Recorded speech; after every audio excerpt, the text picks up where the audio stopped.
that you know is bad, and then Ian finally shares the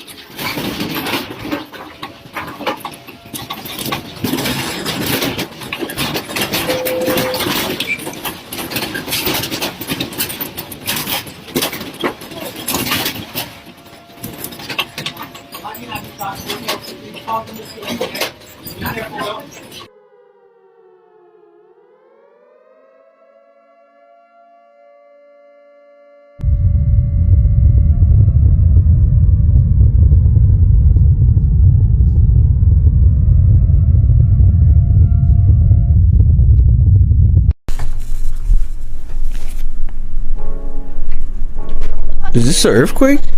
Yo! Is this an earthquake? Yo, what the fuck? Yo, am I in an earthquake? There was a freaking earthquake in Tribeca. The entire building just moved.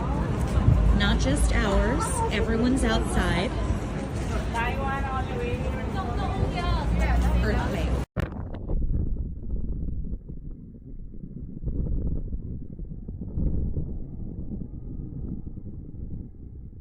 Não tem como a gente passar essa semana sem falar sobre o terremoto que aconteceu em Nova York, já que ele bombou nas redes sociais, muita gente falando sobre isso. Mas vamos dar uma olhada no impacto desse terremoto, por que ele aconteceu, falar sobre alguns fatos e como isso impactou aquela população, já que esse é objeto de interesse direto da geografia para o nosso dia a dia. Sejam bem-vindos ao canal Geografia em Pauta, eu sou o professor Roger Daltri e aqui durante as semanas a gente vem trazendo conteúdo geográfico de relevância e de interesse para a nossa sociedade. Se você gosta disso, quer estudar, quer entender um pouco mais de geografia, quer compreender os fenômenos que estão ao nosso redor, estão acontecendo aí e como eles impactam diretamente a nossa vida, não se esquece de se inscrever no canal, ativar aí o sininho das notificações e ficar atento porque tem bastante conteúdo sobre a geografia no nosso dia a dia, inclusive falando por que ocorrem terremotos como esse que afetou Nova York diretamente.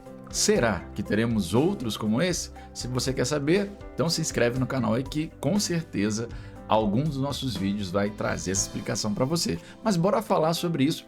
Primeiro, sobre o impacto desse terremoto de magnitude 4.8, como ele foi sentido em Nova York. Galera, vamos aproveitar algumas reportagens que trouxeram, inclusive, sobre essa situação do impacto. Por exemplo, o G1 falou, ó, qual o impacto do terremoto de magnitude 4.8, como foi sentido em Nova York.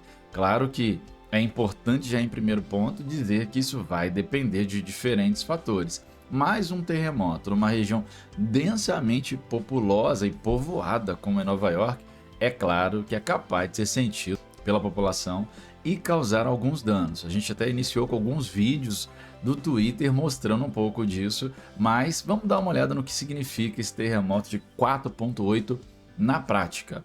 Um terremoto é uma intensa vibração da superfície da Terra causada por movimentações na camada mais externa do planeta. Inclusive, faço aquele convite, tem um vídeo recente aqui do canal falando sobre as camadas internas da Terra e ele fala também diretamente dessa camada onde acontecem os terremotos. A magnitude de um terremoto é a medida da intensidade do tremor no local onde ocorreu. O terremoto de maior magnitude já registrado foi de 9,5 que ocorreu no Chile em 1960. No caso dessa última sexta-feira, agora em abril, quem mora no Nordeste dos Estados Unidos sentiu a terra tremer e pode ter enfrentado pequenos danos materiais, mas segundo especialistas, a intensidade não é suficiente para provocar estragos em grande escala. Até a última atualização da reportagem da Globo News, não havia registrado danos de vítimas, de mortes ou coisa do tipo, segundo o Corpo de Bombeiros de Nova York. O mapa do Centro de Pesquisa Geológica dos Estados Unidos registra o epicentro do terremoto que atingiu a cidade de Nova York em 5 de abril e, de acordo com a Universidade Americana de Michigan Tech, o potencial de danos que cada intervalo de magnitude causa é das seguintes dimensões. Até 2,5 não chega a ser sentido, mas os sismógrafos já conseguem registrar, que são equipamentos que são utilizados para avaliar o tamanho dos terremotos, avaliar quando ocorrem os terremotos e qual a magnitude e a intensidade dele. De 2,5 a 5,4 é sentido, mas causa apenas alguns pequenos danos, pequenos abalos. De 5.5 a 6, danos a edifícios e outras estruturas. De 6.1 a 6.9, já vão causar muitos danos em áreas densamente povoadas. Não foi o caso lá porque foi de uma intensidade menor, né? Foi entre 2.5 e 5.4, foi de 4,8.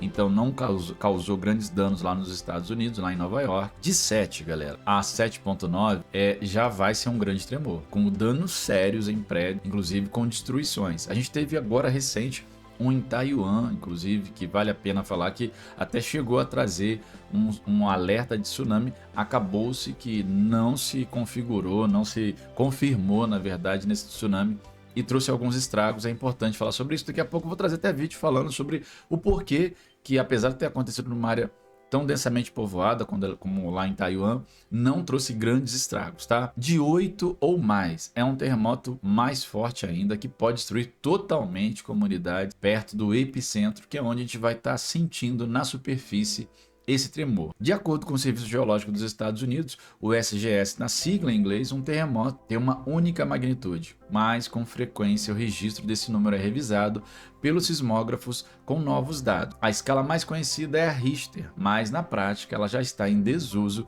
No vídeo que eu explico sobre as camadas internas da Terra, a gente fala também sobre isso. A não ser que seja um terremoto pequeno que não foi registrado pelas grandes agências de monitoramento. A gente utiliza uma outra escala que não é a Richter hoje, a escala de momento, para poder mostrar qual é a intensidade e a magnitude desse terremoto aonde ele está acontecendo. O sismógrafo, galera, são aparelhos que gravam algumas características dos terremotos, como horário, localização e também a magnitude desse tremor. Cada sismógrafo registra o tremor no solo abaixo do ponto onde ele está localizado, mas existem sistemas modernos que conseguem amplificar a movimentação para que um aparelho distante consiga capturar um tremor a milhares de quilômetros de distância. A intensidade é diferente em cada ponto. A magnitude de um terremoto é a medida do tamanho dele no local onde houve o tremor, e a intensidade é quanto cada ponto do terremoto foi impactado. A intensidade é diferente em cada ponto, tá, pessoal? A magnitude de um terremoto é uma medida do tamanho dele no local onde houve o tremor, e a intensidade é o quanto cada ponto do terreno foi impactado. A intensidade de um terremoto em um local mais distante de onde houve a falha geológica será menor. Há outros fatores que vão influenciar a intensidade em cada ponto, como o tipo de terreno ou a direção do rompimento que o terremoto causou. Galera, agora vamos a 6 curiosidades, 6 coisas importantes sobre esse terremoto que aconteceu em Nova York. Primeiro, quais frequentes são os terremotos que acontecem em Nova York? A cidade não é conhecida por ter uma grande atividade sísmica, mas, na verdade, ela sofre diversos microterremotos todo ano, segundo a Agência Geológica dos Estados Unidos. No entanto, esses tremores são tão fracos e acontecem a uma profundidade tão grande que eles vão passar despercebidos pelas pessoas. Somente os sensores sísmicos são capazes de detectá-lo. Desde que o primeiro terremoto foi registrado na cidade em dezembro de 1737, o estado de Nova York já teve cerca de 550 terremotos, com epicentro dentro das fronteiras do estado, e também teve registros de efeitos de terremotos centrado em estados próximos e até no Canadá. O terremoto dessa sexta chamou a atenção justamente por ser bem mais forte do que os tremores que costumam atingir a cidade. Segundo detalhe, segundo ponto importante, é o maior tremor nos últimos 40 anos. O monitoramento de atividade sísmica dos Estados Unidos registrou uma magnitude de 4,8 para o terremoto que atingiu a costa leste do país nessa última sexta-feira. Não se trata de um tremor muito forte. Essa magnitude é considerada baixa na escala que mede a força de terremoto. No entanto, o tremor foi o mais forte na região nos últimos 40 anos. O último com um impacto maior havia sido registrado em 1983 com uma magnitude de 5,1 de acordo com dados do NESEC, que é o consórcio de resposta à emergência de estados do leste dos Estados Unidos. O terremoto mais forte centrado em Nova York aconteceu em setembro de 1944, com a magnitude de 5,9. Ele causou grandes danos na cidade de Massena e na cidade de Cornwall, em Ontário, no Canadá. Terceiro ponto importante, o epicentro. O epicentro de um terremoto é um local na superfície diretamente acima do foco do tremor. O foco, por sua vez, é o local subterrâneo, a partir do qual as ondas sísmicas se espalham. É também chamado de hipocentro. O epicentro não é necessariamente o local onde há maiores danos na superfície. No terremoto dessa sexta, O epicentro foi na cidade de Lebanon, em Nova Jersey, a cerca de 64 quilômetros de Nova York, de acordo com o Serviço Geológico dos Estados Unidos, o centro de monitoramento que eles têm. Quarto ponto importante: voos e reuniões da ONU interrompido. O evento sísmico anormalmente forte interrompeu temporariamente o tráfego aéreo dos principais aeroportos do Nordeste dos Estados Unidos. Os voos já foram retomados. Uma reunião do Conselho de Segurança da ONU, que é a Organização das Nações Unidas, estava em curso quando o tremor atingiu a cidade. O encontro foi interrompido, mas ninguém ficou ferido e não foram registrados danos ao prédio da entidade. Quinto ponto importante: não teve grandes danos ou vítimas. As autoridades americanas afirmaram que o terremoto não deixou vítimas fatais nem grandes danos estruturais. A governadora do estado de Nova York,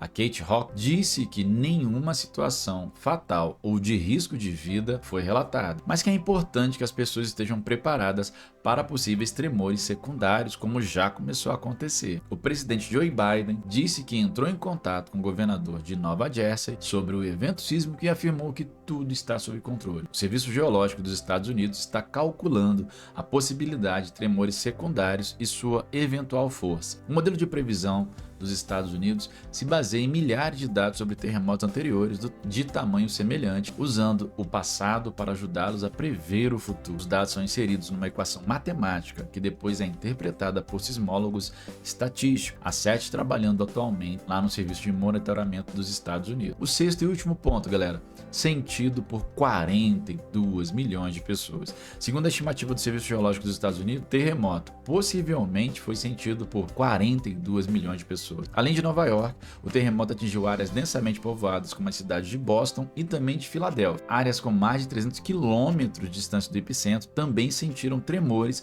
mas de maneira mais fraca. Isso compreende uma região desde Washington DC até a fronteira com o Canadá. Galera, uma outra coisa que aconteceu foi, como não era diferente de se esperar, a gente tem uma onda de memes de usuários no Twitter e em outras redes sociais do X, né? E a galera, nós vamos reconstruir após esse tremor de terra que de fato não foi tão intenso, mas que deu uma balançada nas estruturas lá dentro. Os nova-iorquinos fizeram vários memes após o terremoto. Várias imagens de cadeira de plástico tombando com a legenda "Nós vamos reconstruir" apareceram em reproduções das redes sociais. "Estou bem", disse o Empire State. A conta oficial do Empire State mesmo se apressou em dizer que estava bem. "Você tem notícias do Chrysler?", respondeu um usuário perguntando sobre a situação de um outro edifício famoso na cidade. "Nós vamos reconstruir." Em uma cidade marcada pelos ataques do 11 de setembro de 2001, a palavra reconstrução é levada a sério pelas autoridades, mas nem tanto pelos usuários das redes sociais, que postaram imagens de lixeiras, cadeiras de plástico tombando,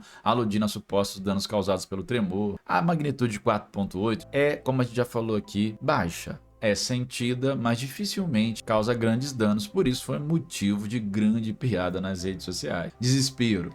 "O fim está próximo", diz uma placa vestida por Homer Simpson, também postada no X. Um outro usuário brincou com o jeito desengonçado de os nova-iorquinos lidarem com o tremor de terra comum em outras regiões dos Estados Unidos, como a Califórnia. Lembrando, galera, que a gente teve um outro evento marcante de terremoto essa semana. Os terremotos marcaram o noticiário, né? No dia 2, final do dia 2, início do dia 3, a gente teve um terremoto em Taiwan e a gente teve várias imagens também que percorreram o mundo, que abalaram, tiveram nas redes sociais, mostrando prédios caindo, destruindo, infelizmente vitimando algumas pessoas ficando prédios em algumas áreas, em alguns hotéis e tudo mais, e um terremoto de 7.4, um terremoto de uma magnitude muito maior dessa que a gente viu agora em Nova York, a gente está falando aqui. Mas esses eventos, eles têm uma explicação. Por que que eles acontecem? Por que que eventos sísmicos que vêm do interior da Terra são difíceis de prever e ao mesmo tempo causam tanta destruição, causam tantas perdas materiais e perdas humanas? Essa é uma pergunta sempre importante. Ô Roger, com tanta tecnologia, a gente ainda não consegue prever com uma certa antecedência quando esses eventos vão acontecer, o que eles podem causar. A gente sabe que, de acordo com algumas escalas numéricas que a gente tem desenvolvido pela sismologia nas últimas décadas, o que cada intensidade pode provocar, como a gente falou aqui no vídeo. Mas ao mesmo tempo, há ainda uma dificuldade muito grande por serem forças endógenas, forças internas incontroláveis, de conseguir de fato dar cabo de antecipar-se aos problemas. O que se faz em países como Taiwan, como Japão, é se preparar com as estruturas físicas, materiais que se tem, para que os danos sejam menores. Lembrando que o Japão, que a gente iniciou o ano com um terremoto, um tsunami que não foi muito grande, mas logo no dia 1º de janeiro desse ano, a gente já teve um grande tremor de terra no Japão. Taiwan, eles estão numa zona chamada de Anel de Fogo do Pacífico, ou Círculo de Fogo do Pacífico, que é uma zona onde continuamente esses processos acontecem todos os dias. Alguns de pequena intensidade, outros de grande intensidade. Os Estados Unidos também, você tem alguns lugares ali onde é comum a atividade sísmica, diferentemente do Brasil, que a grande parcela dos tremores que acontecem são eventos sísmicos que têm diferentes fatores, mas de baixíssima intensidade. Mas nos Estados Unidos, a gente tem a costa oeste já com a previsão de um grande tremor de terra acontecer a qualquer momento. Isso já virou até filme. O filme Terremoto, A Falha de San Andreas, conta um pouco do que pode acontecer. Claro, é um filme hollywoodiano, mas ele mostra um pouquinho daquilo que pode acontecer nesse evento que pode ocorrer daqui a 1000 anos, 100 anos, 1 ano, amanhã, depois da manhã, no final desse ano. Não se tem certeza em que momentos vai acontecer, mas quando acontecer, é muito provável que ele provoque grande destruição. No Japão, em Taiwan, China, no Chile, aqui que a gente teve o maior tremor da história, a gente sabe que há possibilidade contínua desse fenômeno acontecer, principalmente por serem zonas onde há choque de placas, as placas tectônicas, as grandes estruturas que a gente tem no nosso planeta e que a gente está em cima delas, o oceano está em cima delas, elas se movimentam devido a forças interiores, forças que você vai conhecer melhor se você for para esse vídeo que a gente postou aqui recentemente falando da estrutura interna da Terra. Vão liberar energia e muitas vezes a energia pode ser destruidora para a humanidade. Então é muito importante que a gente fique atento a esses fenômenos, entenda por que eles aconteçam e, é claro, não deixe de se inscrever no canal para ficar atento e saber que fenômenos são esses, quando eles acontecem, por que acontecem e se vai acontecer no Brasil. Se acontecer no Brasil, qual a intensidade que eles podem causar. Então já sabe, né? Deixa seu like, pode deixar inclusive nos comentários perguntas sobre esse fenômeno, que a gente vai trazer para você resposta em outros vídeos. Quero aqui agradecer a sua audiência, ter ficado comigo até aqui e, claro, fazendo um convite para você poder assistir outros vídeos do canal que falam sobre não somente esse fenômeno, como outros fenômenos importantes do nosso dia a dia. Obrigado pela audiência, pela paciência, galera, e até a próxima. Ficando por aqui.